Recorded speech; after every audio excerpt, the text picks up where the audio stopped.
क्या आपने कभी सोचा है कि मुंबई के उस दौर में जब हाजी मस्तान और वरदराजन जैसे खूंखार डॉन पूरे शहर पर राज करते थे, उसी वक्त एक औरत ने कैसे अंडरवर्ल्ड के सबसे खतरनाक धंधे पर अपना एक छत्रराज कायम किया? साल 1960 का दशक, मुंबई की कामाठीपुरा की गलियां, जहां रात और दिन का कोई फर्क नहीं था, जहां कानून की बजाय खौफ चलता था। और इन्हीं अंधेरी गलियों में एक औरत का ऐसा साम्राज्य खड़ा हुआ जिसके आगे बड़े बड़े गैंगस्टर भी सिर झुकाते थे। उस औरत का नाम था जेनाबाई दारूवाली।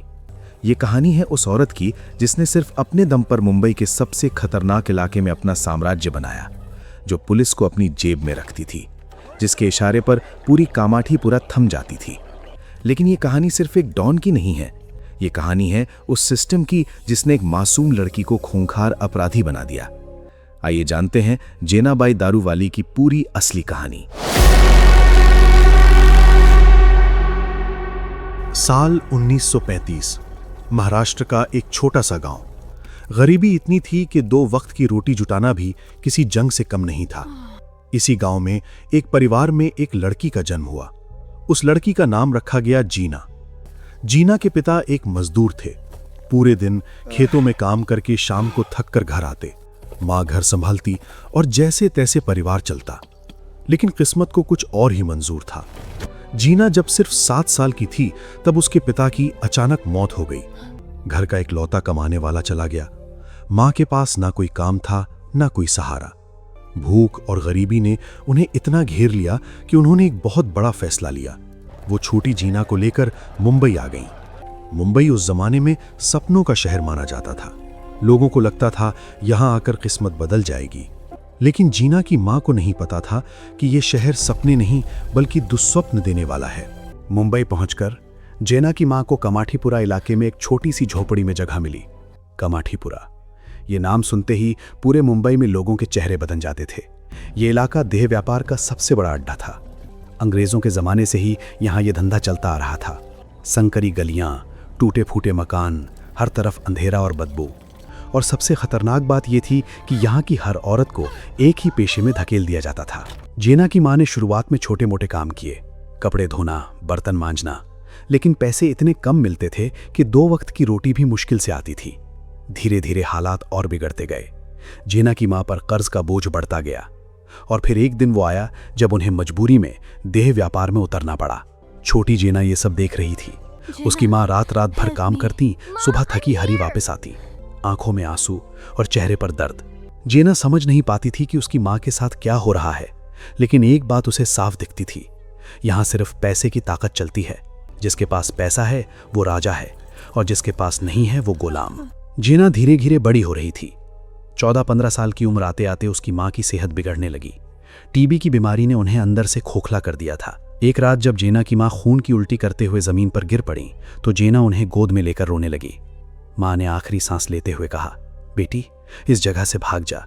यहाँ रहेगी तो तेरी किस्मत भी मेरी जैसी होगी। इस धंधे में मत पड़ना। और इतना कहकर उनकी आंखें हमेशा के लिए बंद हो गईं। जेना अकेली रह गई, ना कोई सहारा, ना कोई रिश्तेदार। 15 साल की एक मासूम लड़की कामाठीपुरा की उन खूंखार गलियों में अकेली खड़ी थी। उसे नहीं पता था कि अब क्या होगा, लेकिन उसके मन में एक बात बिल्कुल साफ थी, वो अपनी माँ की तरह नहीं मरेगी। वो इस सिस्टम की गुलाम नहीं बनेगी। अगर यहाँ रहना है तो मालकिन बनकर रहेगी।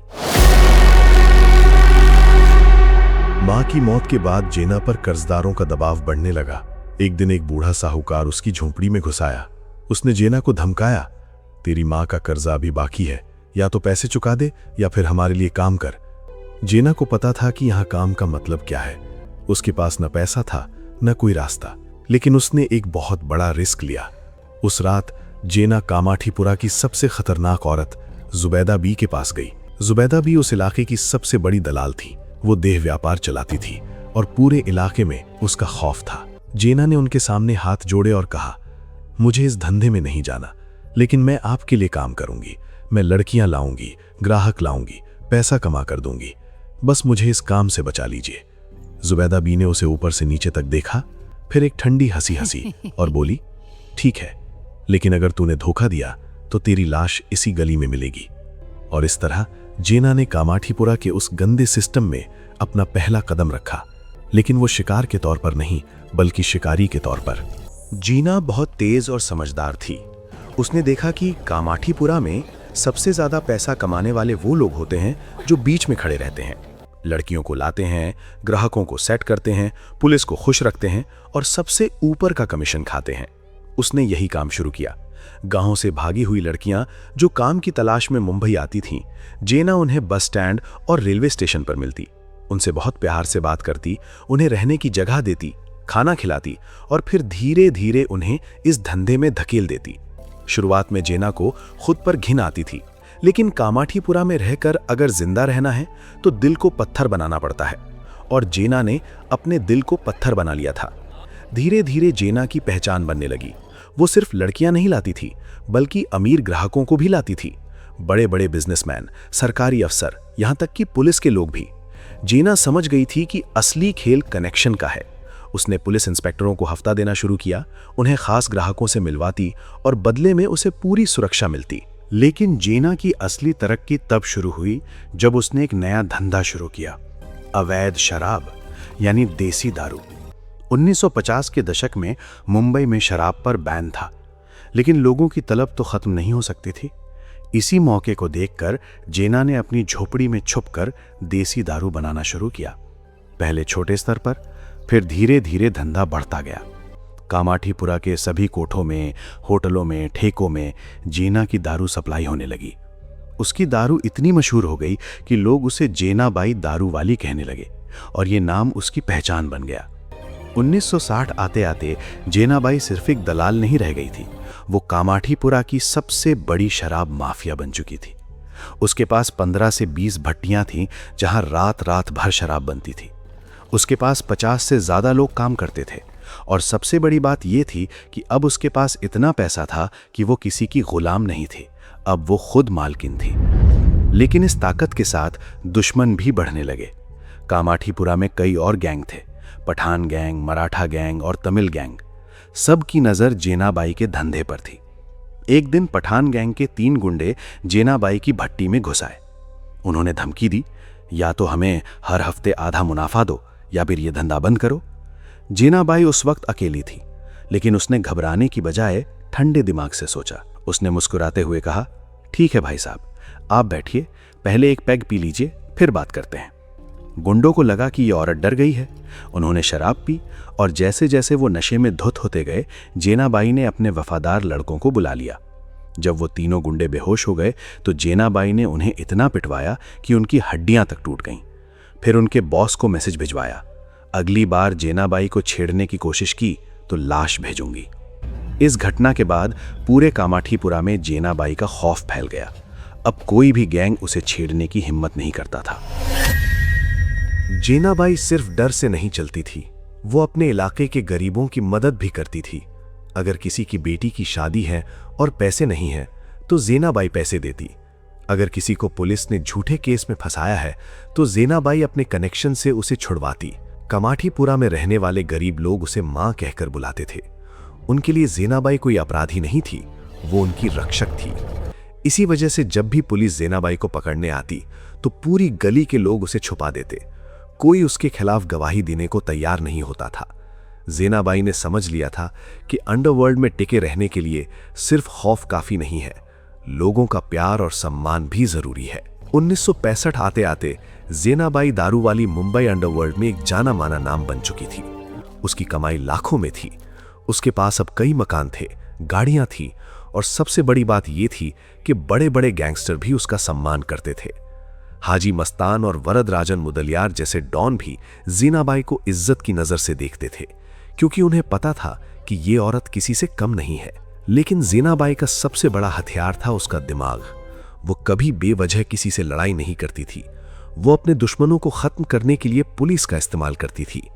अगर कोई उसके धंधे में रोड़ा बनता तो वो चुपचाप पुलिस को टिप देती और पुलिस उस बंदे को पकड़ लेती।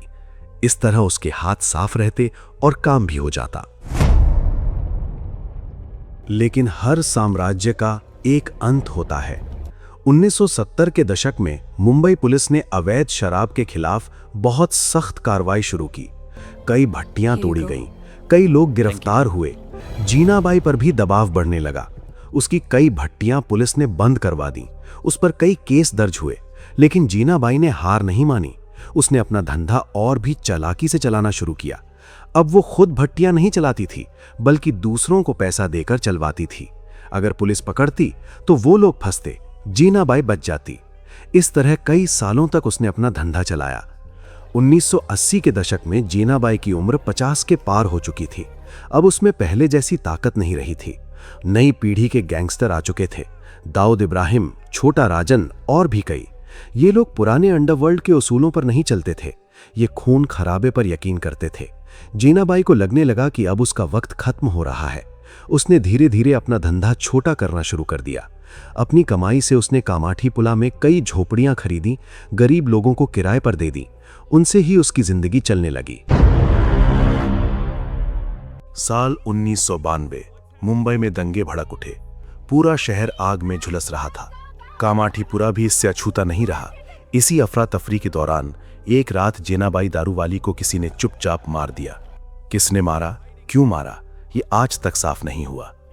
कुछ लोगों का कहना है कि किसी पुराने दुश्मन ने बदला लिया। कुछ कहते हैं कि दंगों की अफरा तफरी में कोई लूटपाट के दौरान उसे मार गया। लेकिन सच क्या है, ये कोई नहीं जानता। जीनाबाई की मौत के साथ ही एक युग खत्म हो गया। मुंबई अंडरवर्ल्ड की पहली और आखिरी महिला डॉन हमेशा के लिए चली गई। जीनाबाई दारूवाली की कहानी सिर्फ एक अपराधी की कहानी नहीं है। ये कहानी है उस सिस्टम की जो गरीब लड़कियों को मजबूरी में अंधेरे में धकेल देता है। ये कहानी है उस औरत की जो शिकार बनने की बजाय शिकारी बनने का फैसला करती है। जीनाबाई ने जो भी किया वो गलत था, लेकिन उसके पास और कोई रास्ता भी नहीं था।